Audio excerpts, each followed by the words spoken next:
Oui. En tout cas pour une binarité. Je sais pas non plus. C'est ça qu'elle m'a dit. Ouais, c'est fini. Merde, j'ai dû prendre un film avant de partir, j'ai dit. Bon. Tu peux monter le soir, Alors, ça, c'est un couteau pour pédologue. Un truc il sérieux. va se passer le figure. La ficelle est rajoutée. Ça permet de ne pas le faire. Bon. Alors, qu'est-ce que vous allez faire? En fait, vous allez arriver sur une parcelle. Alors, cette parcelle, on va la décrire après. Votre parcelle, je vais la décrire. Ce que vous devez nous dire pendant les 5 minutes, c'est important parce que ça permet d'expliquer pas mal de choses. Et pour l'instant, nous occupons des championnats parce que ce sera fait. Vous avez entendu si vous êtes dans une série comme ça, il est évident qu'il faut que vous nettoyiez un peu l'herbe, parce que sinon vous n'arriverez jamais à enfoncer. Quand on doit se foncer en temps de l'herbe, vous direz ça ne marche pas. Donc on nettoie. Mais par contre, on garde tout ce qui est au niveau du sol, qu'on appelle le mat racinaire, l'enchevêtrement de racines. Si vous êtes dans une prairie, si vous êtes dans une culture, ça se coupe très bien la boîte de conserve. Si vous n'y arrivez pas, vous prenez un couteau, type couteau de cuisine, vous dégagez. Ok, pour ça. C'est figé là. Mademoiselle, c'est vu? J'ai compris. Alban, t'as compris? On met la boîte à rentrer. Alban,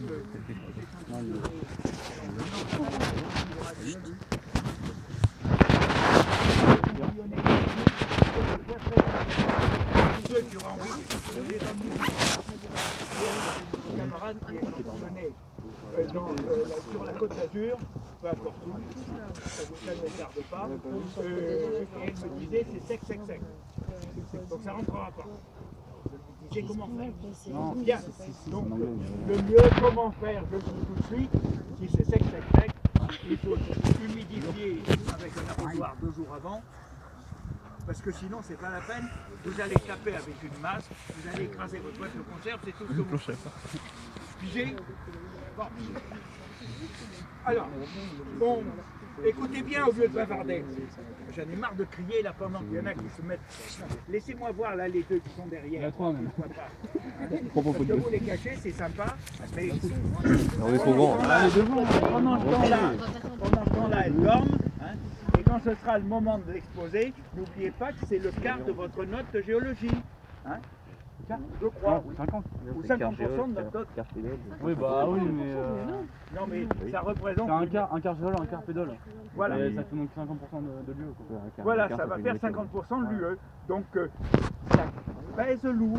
Vous pouvez gagner beaucoup si vous êtes bon, hein, et perdre beaucoup si vous faites un loupé. Donc vous n'avez pas intérêt, vous avez intérêt en début d'année à gagner des points. Croyez-moi. Parce qu'après il faut les rattraper. Alors, c'est pas difficile, si je ne me casse pas la figure. Vous faites un rond, vous enfoncez votre boîte. Vous allez commencer à enfoncer votre boîte. Les démonstrations, quand vous avez commencé à enfoncer votre boîte, à ce moment-là, vous coupez les racines qu'il peut y avoir en mettant le couteau tout au long, tout autour de la boîte. C'est ce que je vais faire dans un instant. Hein. Et vous continuez à enfoncer. L'idéal, c'est de ne pas enfoncer en tapant d'un côté puis de l'autre, parce que vous matraquez votre échantillon, il va être tout dépassé. Et quand vous voudrez nous présenter les choses, ce sera bon. Donc vous l'enfoncez et vous servez d'un morceau de planche, ça c'est pas difficile, vous tapez bien régulièrement en vous aidant au bout du couteau pour faire descendre la boîte. Quand la boîte est complètement enfoncée, j'avoue que je parle, mais je ne peux pas me tourner sinon je vais avoir un torticolis. Bien, quand la boîte est complètement enfoncée, qu'est-ce que je fais? La boîte, je suppose que c'est ici n'importe quoi, un cylindre que j'ai mis, n'importe-pièce que j'ai mis au milieu de ce trou. Je vais dégager tout autour. La boîte est enfoncée, donc l'échantillon ne bougera pas. Je laisse l'échantillon en place et tout autour, j'enlève la tête. Vous voulez que je regarde de l'autre côté? Non. Rachel. Non, mais c'est pas vous que je regarde, Croyez pas. Bon, alors le problème est réglé. Bien. Alors, quand la boîte est complètement enfoncée, je dégage tout autour bien comme il faut, sur à peu près une main. J'enlève la terre, elle ne m'intéresse pas. Donc je la mets de côté. Et quand j'ai fait ça, je dégage un peu devant moi, comme ça, de façon à pouvoir passer le couteau par-dessous. Et comme ça, j'irai araser par-dessous ma boîte de conserve. Je n'ai pas perturbé l'échantillon. Vous comprenez ce que je veux faire? La boîte est enfoncée, je dégage tout autour, ça me fait une colonne. Hein, et pour couper sous la colonne, parce que si je la bascule, bien évidemment, la moitié de mon échantillon va partir, et va partir comme je ne voudrais pas, et au contraire, ce sera la chose la plus intéressante que je ne ferai pas. Hein. Donc, je vais dégager sur le côté un passage pour glisser mon couteau et araser dessous. C'est compris? Mais non, c'est pas dur. Quand on a pigé, vous enfoncez votre boîte, vous dégagez tout autour de la boîte. Hein, comme si ma boîte était un cylindre là. Hein, je dégage tout autour et après je me fais un petit passage, comme ça, pour glisser mon couteau. Et quand j'ai glissé mon couteau, je le passe comme ça pour araser dessous. Après, ce qu'on peut faire, c'est on y va à la pelle, on prend une grosse partie et puis après on nettoie, non? On arrase après. Si vous voulez le faire comme pour ceux qui ont la possibilité d'avoir une pelle, une bêche. Oui, une bêche. Pas une pelle, hein, une bêche. Pour ceux qui ils le font à la bêche. Vous faites comme vous voulez. Hein. Moi, ça m'est égal. Mais je dis pour ceux qui n'ont qu'un couteau de boucher, hein, eh bien, il faut prendre le couteau de cuisine. C'est tout. Bien. Alors, La boîte de conserve, c'est pour une personne. C'est 550 Mais de toutes les façons, d'ici un mois, vous l'aurez bien mangé, votre boîte de conserve. Hein. Sinon, vous faites le poubelle, j'en sais rien. Bon, alors, non, une chose importante, écoutez, pour le choix de la boîte de conserve, qu'elle ait des parois lisses, parce que si vous prenez des parois ondulées, il est évident, et comme maintenant beaucoup d'industriels donnent des boîtes à parois ondulées, il est évident que vous allez déstructurer votre échantillon. Vous allez le perturber. Et puis, c'est plus dur à rentrer qu'une paroi lisse. Il faut couper quoi, au pire. Pardon? Il faut couper au pire. Il faut couper. La boîte. Pourquoi? La boîte. Bah, comme ça devient. Mais non, la boîte, il faut qu'elle soit lisse, à flanc lisse, et il faut. Et si vous avez l'anneau de sertissage, il est évident que celui-là, il faut l'enlever. Vous prenez un gros sécateur, là, vous l'enlevez, une scie à métaux, vous l'enlevez. Alors, tout à l'heure, votre camarade, peu importe lequel, hein, que j'ai eu hier après-midi, non, c'est pas ça. Bon, m'a demandé, mais comment je fais pour faire mes analyses? Alors, soyez futés. Hein. Comment je fais pour décrire, moi, mon échantillon pour la présentation orale? Puisque la boîte de conserve me servira à appuyer ma présentation. Comment je fais pour faire mon étude? Mais vous n'êtes pas futés. Hein. Premièrement, je prends de la terre à côté. Quand j'ai enlevé ma boîte de conserve, j'ai dégagé une espèce de petite fosse qui va faire ça de profondeur. Et sur le côté de la fosse, je prends mes échantillons pour les analyses. C'est tellement facile. Hein? On peut penser quand même, et c'est honnête, que sur 20 cm, 10 cm, le sol ne va pas changer. Voilà. Sinon, alors là, c'est le drame des pédologues. Mais du coup, on fait tout sur place. Mais non, la description, mais oui. Vous faites, mademoiselle, vous enlevez votre boîte de conserve. Quand c'est fait, vous la mettez dans un sac plastique. Vous le fermez. Hein, avec du scotch, comme vous voulez. Et après ça, vous mettez en admiration devant ce que vous avez fait et vous décrivez ce que vous voyez. Non pas sur un côté, mais sur les quatre. Et puis vous nous raconterez, ben, si on le voit sur quatre côtés, vous aurez éventuellement prendre des photos. Vous avez le droit. En 5 minutes, vous avez le droit à un PowerPoint, donc une ou deux photos bien, ou quelques photos bien présentées, ça aide. Bien. Alors, et pour la description, la coupe, vous faites ça. Oui, non mais il faut que je vois aussi. Bon, heureusement elle a des bottes. Sinon, j'aurais engueulé. Elle a des bottes. La poire est dans la Je pluie. sais pas si c'est des bottes qu'il faut, mais elle a des bottes. Puis regardez, c'est les tentes. Bien, allez, je continue. Je continue. On n'a pas le temps d'expliquer les bottes qu'il faut. C'est pour une autre fois. Donc, je continue. C'est sur la terre qui reste quand vous avez échantillonné que vous prenez un échantillon pour l'analyse. C'est sur la terre qui reste quand vous avez pris votre boîte que vous faites votre description. Ok? Bien. Là, on a le droit de prendre des photos. Vous avez le droit de prendre toutes les photos que vous voulez, il faut que ça tienne dans 5 minutes. C'est tout, hein? Trop de photos, on s'y noie, hein? Mais vous pouvez en prendre 100 et en choisir 5. On pourra mettre des photos du TP aussi. Vous On faites fera ce les que vous analyses. voulez. Ah mais ça aide, oui. Ouais, ok. Oui, ça aide. Et ça nous permet de voir si Si on a- c'est si on sérieux a ou pas. compris. Parce que, vous savez, hein, des TP d'analyse de terre, j'en ai fait pendant 20 ans à l'école. Ah. Donc je connais. Marc Legras connaît. Moi, j'ai mis aussi. Alors attention, hein, parce que le terrain je connais, les machins je connais. Bien, alors je le dis tout de suite, parce que je l'oublierai. Pour ceux qui ne sont pas originaires de l'Hexagone, pense à vous. Alors c'est facile, pense à vous, il y en a peut-être d'autres. Oui, la Jaurès. Ouais, bon, alors, notre problème, c'est demander à monsieur Legras, je l'ai vu tout à l'heure, je vous dirai ça, demander à monsieur Legras où il faut échantillonner pour faire un truc qui soit comparable à ceux de vos camarades, que vous n'ayez pas un truc qui soit ensuite difficile à défendre. Ok? Et il vous dira, vous allez là, c'est là que vous pourrez nous faire une présentation qui soit bien et conforme à ce qu'on veut. Ok? Hein? Donc, vous n'allez pas n'importe où, sinon, comme déjà vous découvrez un petit peu les sols de France, hein, ce sera trop dur pour vous. Donc, voir monsieur Legras, il vous dira où aller et ensuite vous faites comme les autres, vous échantillonnez. Ok? Alors, ce que je souhaite, un de vos camarades m'a dit hier, hein, est-ce que je peux apporter un échantillon de tank du Mont-Saint-Michel? Mont-Saint-Michel, je connais, j'ai fait un rapport pour la DDE, pour le désensablement du Mont-Saint-Michel. Donc, hélas, on a changé de ministre, ce qui fait que le rapport a été mis sur une étagère, comme toujours. Hein. Mais finalement, ils sont en train de faire ce que j'avais proposé. Donc, sauf que c'est pas votre nom. il n'y a pas mon nom, c'est tout.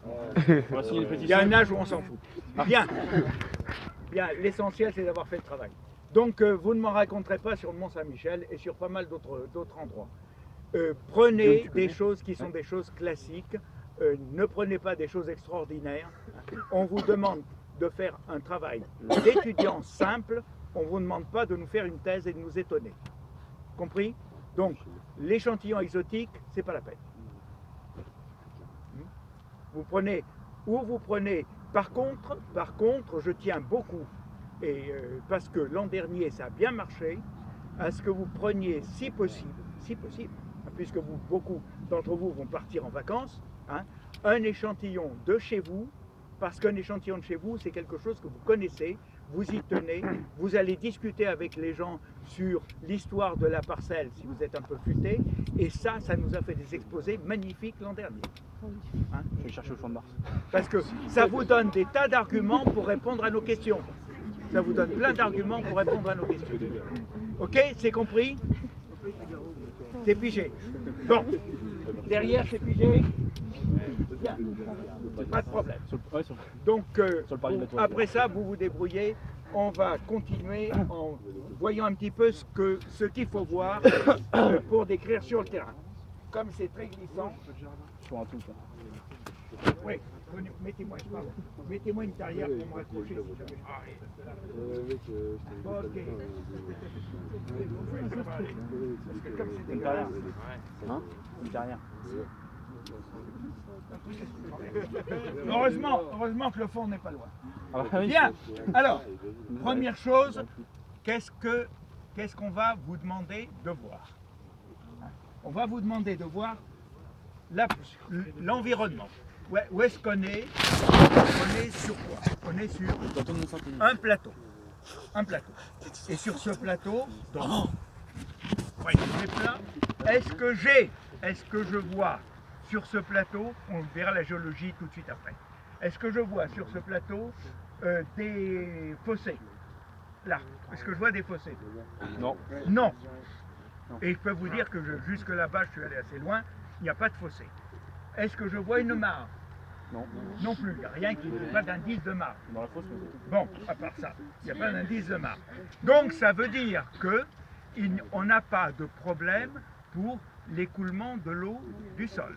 On a donc une bonne infiltration verticale, un bon drainage naturel du sol. Si il y avait un blocage, on verra que c'est faux, hein, on verra que c'est faux, hein, mais s'il y avait un problème de drainage, eh bien on aurait des fossés. On n'a pas de fossés. On n'a pas de mare. Donc normalement l'eau doit s'infiltrer. Et il se trouve que là, ben, il en reste.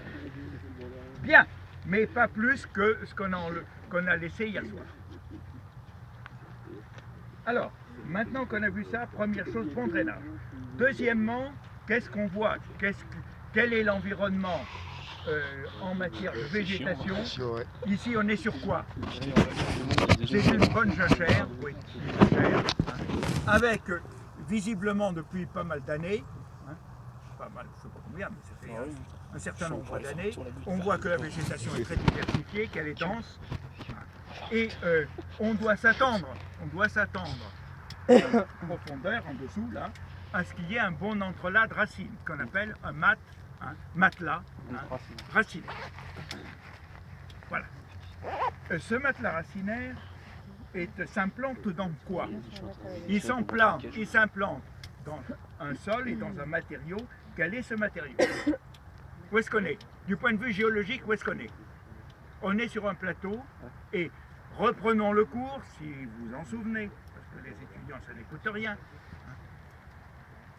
On est sur quoi là? Qu'est-ce qu'il y a en dessous?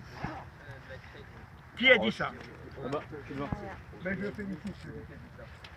Bravo. Très bien. Bon, au moins, il n'a pas chopé, mais il Ben, est au fort en moins, géo, là. Ici, il y a de la craie. Il y a combien de mètres Là-haut, là, de craie attends, là-bas. Sur en boîte, il est intelligent. À peu près. 60 mètres. Non, c'est dans l'idéal. Il y a 60 mètres. Il sort en boîte, il est intelligent. 90 mètres de craie. Ça va jusqu'au lit de la Seine et en dessous. Bien. Ensuite, sur le sommet de la craie, quand est-ce que je révise mon cours? Ça va sans dire. Quand est-ce que la mer s'est retirée, la mer de la craie s'est retirée? Combien de millions? Alors Domitien. Je vais dire une connerie. C'était marqué dans le cours de... Non mais c'était marqué dans le cours de géol comme c'est que la mer de la crève s'est retirée. C'est pas l'ordre de Domitien. 60 millions d'années. Mais j'étais pas là. Donc depuis 60 millions d'années, hein, il n'y a plus de mer, la pluie tombe sur la craie, dissout la En craie, général c'est pas le contraire. La crève qui tombe sur la pluie. et il reste le résidu, les impuretés de la craie. C'est quoi les impuretés de la craie? Le calcaire. Le calcaire. Qui a dit ça? Lui. Il a dit aussi. Bon, Ouais, ils vont retirer du bout. heureusement, j'ai pas- Moi aussi. Bien, c'est quoi les impuretés de la craie? C'est quoi les impuretés dans un calcaire? Qu'est-ce que c'est les impuretés? Qu'est-ce qui reste? Quand on a dissous le calcaire, qu'est-ce qui reste? Moi je sais. Si, il reste des impuretés. Allez, comme le temps passe, il reste de l'argile et des silex. Donc, on doit trouver J'aurais jamais sur trouvé. la craie,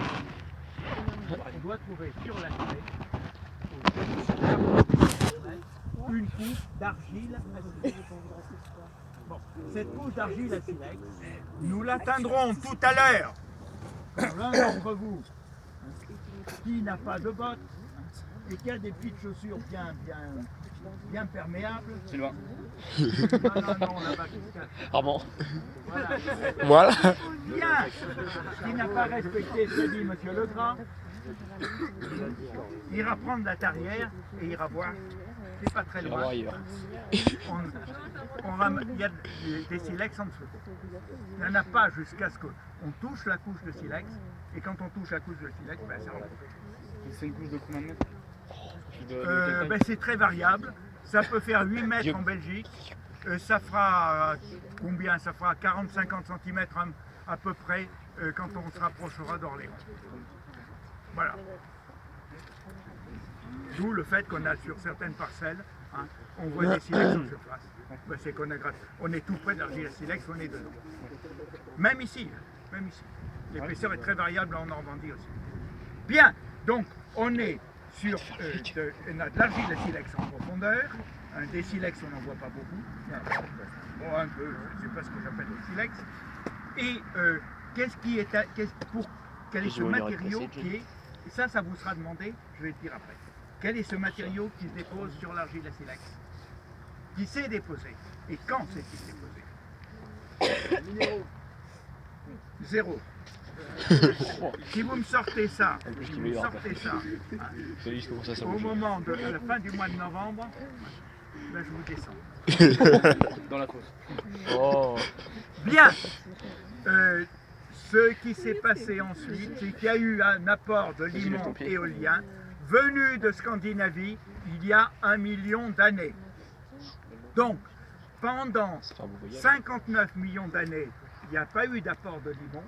Donc, la craie se dissolvait, il est resté de l'argile avec des silex. Et tout à coup, comme du saupoudrage de sucre fin, hein, vous avez eu un apport de limon 1 million d'années. C'est le Le lus. C'est ça. Hein, c'est ce que vous avez là. Ce lus, comme il a été apporté par le vent, il n'est pas pollué. Normalement, on va le vérifier. Il n'y a pas de matériaux grossiers, il n'y a pas de gravier. Hein. S'il y a des graviers, c'est qu'il y a eu des apports indirects par des trous de racines. Il y a des animaux fouisseurs qui ont amené un caillou par-ci par-là, mais vous voyez dans l'ensemble c'est sain, il n'y a pas de cailloux, il y en a très peu, donc c'est très sain. Donc pas d'apport de cailloux, pas d'apport de sable, parce que le vent ne charrierait pas des sables depuis la Scandinavie, c'est trop gros. Hein. Donc le matériau est fin, granuloclassement par le vent, je vous l'ai appris, hein, et un matériau qui est très régulier. Alors ce matériau qui est là est peut-être assorti d'un tout petit peu d'argile, mais l'essentiel de l'argile, c'est produit par formation du sol sur ces limons. C'est-à-dire que, voir mon cours sur l'altération, hein, les limons se dissolvent très lentement, hein, et ils se forment de nouveaux minéraux, les argiles. On n'en a pas beaucoup d'argile. Combien va-t-il y avoir d'argile sur un matériau comme ça? À peu près 15, 10, 15, 20%. Plutôt près de 20%. Il est issu que d'altération. Il y en a. Non, il peut y avoir de l'argile apportée aussi par le vent, mais normalement, le broyage des roches ne donne pas. Donne du limon, ne donne pas d'argile. Alors, ce qui veut dire que ces sols sont des sols, apprenez les mains dans les poches. Moi j'ai les mains dans les poches, moi, non. Alors, il faut tout surveiller. Nous avons à peu près, aux environs de 80% de limon dans ce type de matériau. Puisqu'il n'y a pas de sable, 20% d'argile, ça fait 80% de limon. C'est tout ce qu'il y a. Ok? Bien. Donc, j'en ai profité pour vous dire quel était le substrat géologique. Alors, ce substrat géologique, écoutez bien, ce substrat géologique, comment vous le connaîtrez-vous si vous êtes, je ne sais pas, dans le Cantal, vous le connaîtrez par les cartes du BRGM. Je vous apprendrai ça à la rentrée des vacances, le 6, 7 ou 7, 8, on aura des TD là-dessus. Hein. Comment trouver dans la base de données BRGM la carte qui correspond à la région où vous avez travaillé, hein, vous avez échantillonné. Hein. Il est évident, je vous l'ai dit, la carte géologique est présumée fausse.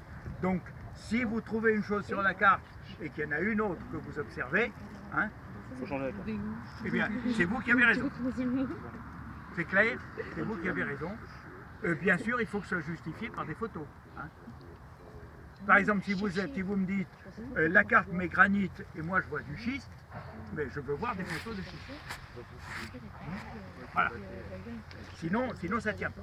Deuxièmement, voilà pour le substrat géologique. Et ici, le substrat géologique, comme il y a plus d'1 mètre de limon, la carte géologique dira limon des plateaux, hein, et juste à côté, vous verrez, c'est sur de la crête. Ok, avec argile à silex. Bien, deuxième chose. Concernant votre sol, et concernant la couche labourée, c'est bien là-dedans que vous échantillonnez, qu'elle soit labourée ou pas, on s'en fout, concernant les 20 premiers centimètres, qui correspond à votre boîte de conserve.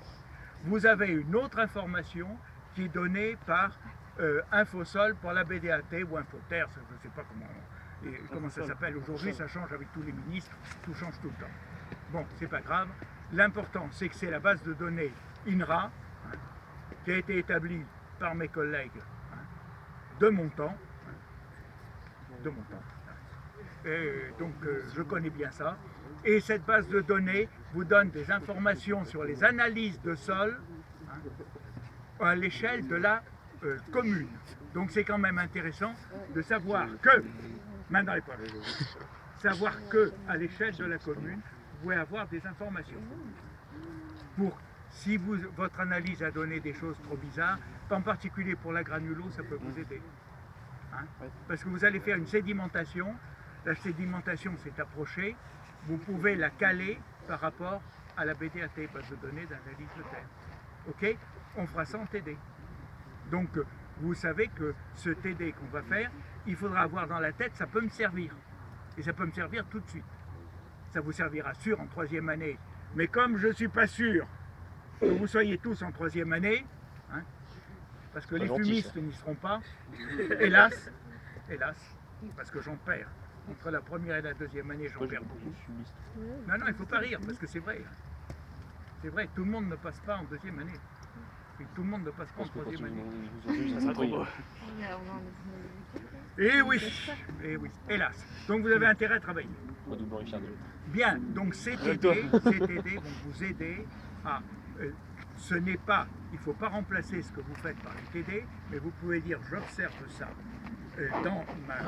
dans ma sédimentation. Il y a une analyse granulo qui m'est donnée par la BDAT, qui est ça, c'est à peu près cohérent ou ça l'est pas. Voilà. Ok? Donc ça vous aide à cadrer, à voir si vous êtes dans le vrai. Un ingénieur, il a besoin de se cadrer. Bon, ça vous aide à voir si vous êtes à peu près dans le vrai ou pas. Bien. Donc, vous avez compris. Je suis l'air parce que ça change. Hélas. Mais oui, elle tourne. Donc, vous avez compris. Première chose, je laisse échantillonnage, on en a parlé. Deuxièmement, vous devez me parler de l'environnement. Vous devez me parler, si l'ordre ne vous plaît pas, vous changez. Hein. Vous devez me parler de la géologie, vous devez me parler très vite en 3 mots, géologie, et très vite en 3 mots du type de sol. On aura quasiment rien à dire sur l'exploitation, sachant que ce sera une épaisseur... Mademoiselle, mais si vous allez voir tout ce que vous avez à dire sur l'échantillon. Mais vous allez voir, vous allez avoir 3 fois trop de choses, il faudra bien vous cadrer sur l'essentiel. La géologie dit ça, je vois ça, ça colle pas.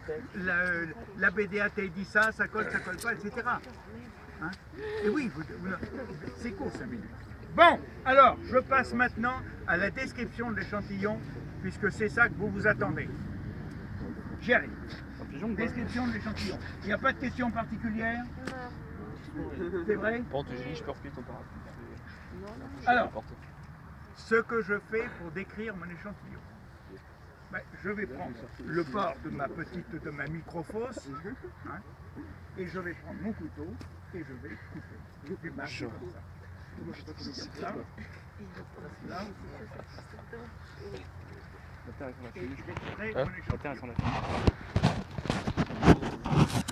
Difficile à extraire. Voilà. Donc. Bien. Alors qu'est-ce que... Oui, c'est pas terrible. Là, c'est bien. Côté qui n'a pas été mastiqué, c'est bien. Alors, qu'est-ce que je vois? D'abord, la végétation. Sous la végétation, je vois de la matière organique. Et cette matière organique imprègne Ah oui, on verra les racines après. Mais déjà, oui, je commence mal. Ah bon. Il faut commencer, pour ne pas oublier, on se sert pour une observation des 5 sens.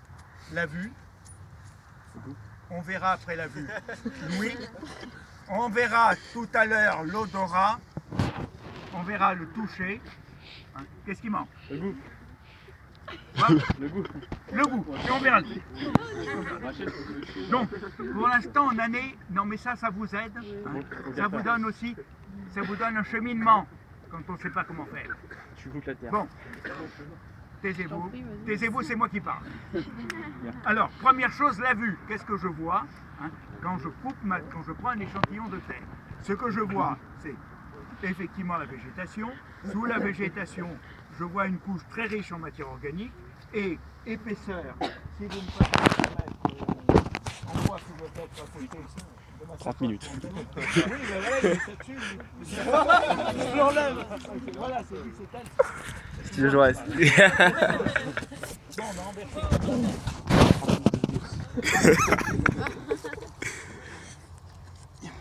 Alors, en gros, si je regarde, là j'ai du mal parce que c'est ça fait 5 cm qui sont très riches en matière organique. Alors, ne me dites pas de bêtises, 5 cm, ça va jusque là.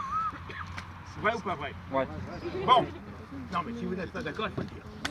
5 cm, ça fait pas beaucoup. Hein. Très riche en matière organique. Je vais vous expliquer pourquoi après. Très riche en matière organique. Et donc, dites-moi que c'est de couleur brune. Hein. Dites-moi que la matière organique, si vous voulez donner un chiffre, hein, ça ne fait pas plus de 4 à 5% en poids. Hein. N'allez pas m'inventer 30% de matière organique, je vous dirai c'est impossible. 4 à 5%. Et dans une terre cultivée, 2%. Donc vous voyez cette coloration très intense, hein, ça fait 4% de matière organique. Voilà. Donc, cette matière organique, elle vient d'où? On prend des trucs tout simples. Cette matière organique vient d'où? Hein, c'est pas le professeur qu'il faut prendre. Si vous voulez l'échantillon, je vous en passe un. Ouais. Hein. Bon. Je le ramène à la maison. Ouais. Alors, vous viendrez ici, on voit peut-être mieux. Vous avez le droit de venir. Attention à ne pas tomber là. Pas dans la fosse, hein. Je n'irai pas vous repêcher. Attention, ça glisse. Je n'irai pas vous repêcher. Ouais. Au pire, on tape un peu le poteau. Bon, attendez, si vous voulez bien faire. Non, mais il veut travailler. Moi, j'aime les gens qui veulent travailler. Attendez. Regardez, là, c'est beaucoup mieux, on voit. Mais non, mais je ne sais pas comment il faut vous mettre. Mais... Bon, débrouillez-vous. Donc, je continue mon discours. Cette matière organique est le résultat de la décomposition. Alors, écoutez un peu les mains dans les poches.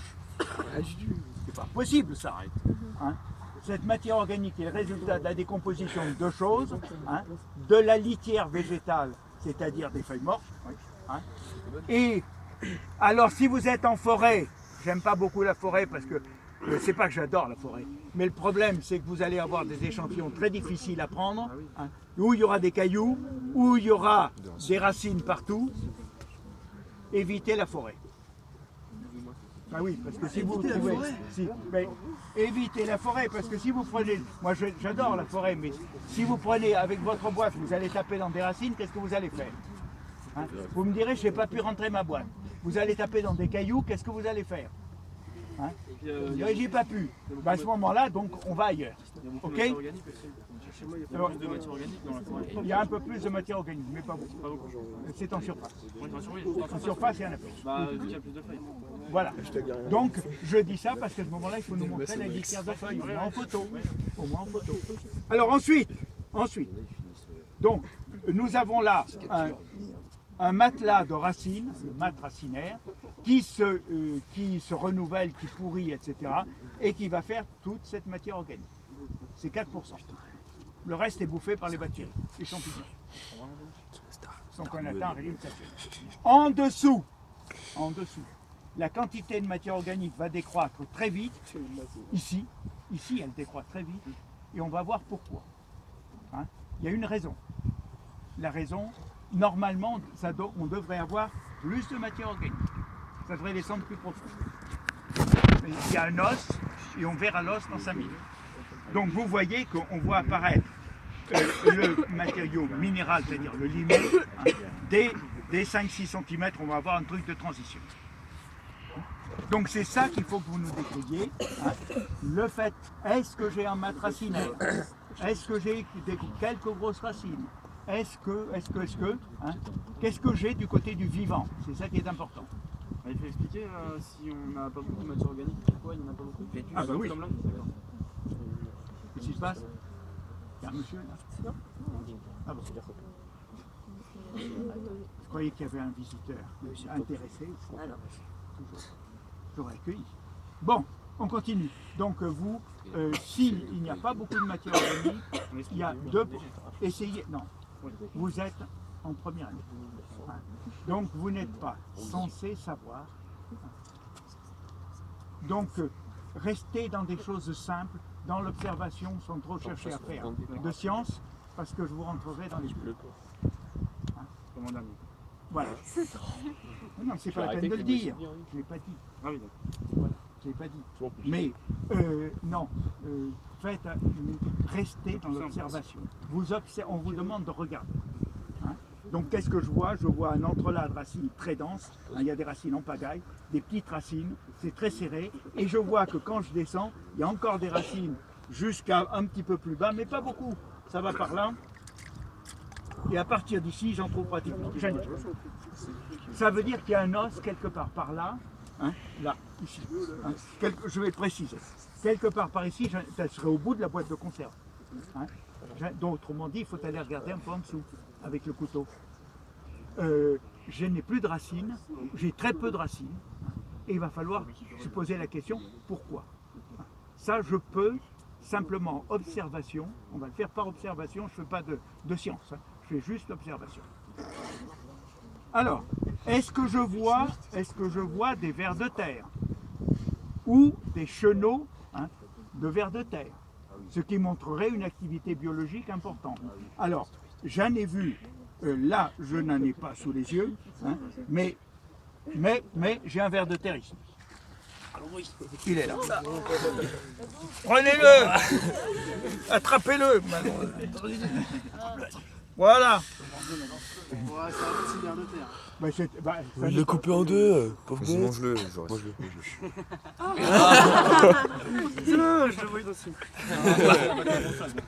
Bon, allez, je continue. Donc, S'il te plaît, prends-moi le mouchoir là, tu me donnes. qu'est-ce qu'il y a Mouchoir comme dans ma poche. activité biologique? Est-ce qu'on voit des trous, hein, des trous ronds de verre? Est-ce qu'on voit des trous d'insectes?